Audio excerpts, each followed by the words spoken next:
bon après-midi. L'objectif de ce cours est de présenter le sujet du cours. Pour ce faire, nous allons présenter les notions fondamentales qui nous permettront d'aborder le sujet général du cours et, en même temps, d'anticiper certains problèmes qui seront approfondis dans les cours suivants. Ce cours s'intitule Éducation et formation chrétienne. Par conséquent, ce que nous ferons en premier lieu, ce qui correspond aux deux premières parties de notre cours, est d'analyser ces deux concepts, l'éducation et la formation chrétienne.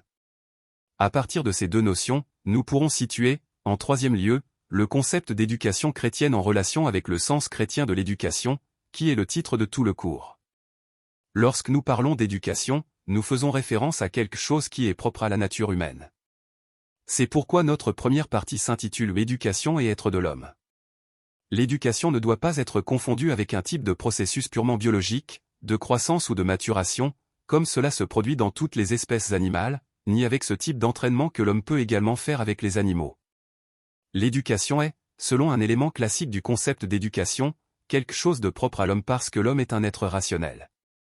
Cela pose aujourd'hui un problème, car il existe de nombreuses interprétations de la nature humaine elle-même qui la réduisent à une simple animalité irrationnelle, de sorte qu'on ne peut pas, à proprement parler d'éducation.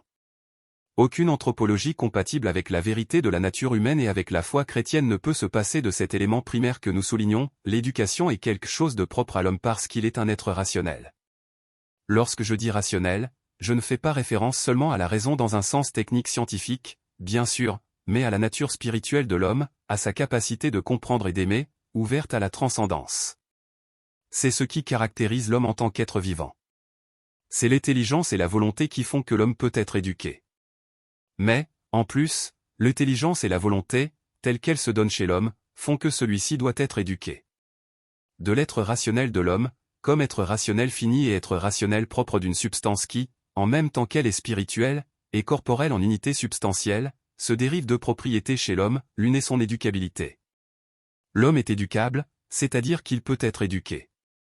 Et, deuxièmement, son éducandité, c'est-à-dire que l'homme, en plus d'être éducable, est éducant, il doit être éduqué, il a besoin d'être éduqué, il doit être éduqué. Il ne s'agit pas seulement d'une possibilité.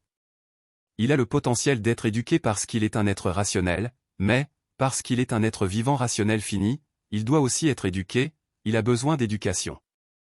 Sans être éduqué, il n'arrive pas à développer sa propre nature, il n'arrive pas à développer les potentialités qui le définissent comme être humain.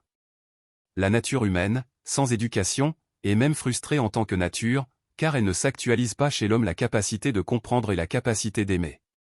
Elle est en puissance, mais, sans éducation, elle ne s'actualise pas. Par conséquent, l'homme a besoin d'éducation. Comme il s'agit d'une propriété de l'homme, cela signifie, philosophiquement, que c'est quelque chose qui se produit chez tout homme et qui se produit nécessairement. Alors, de quoi parlons-nous ? Nous ne parlons pas d'un type spécifique d'instruction académique ou d'un type spécifique d'instruction institutionnelle qui ne se produit que dans certaines sociétés, à certains moments de l'histoire. Non.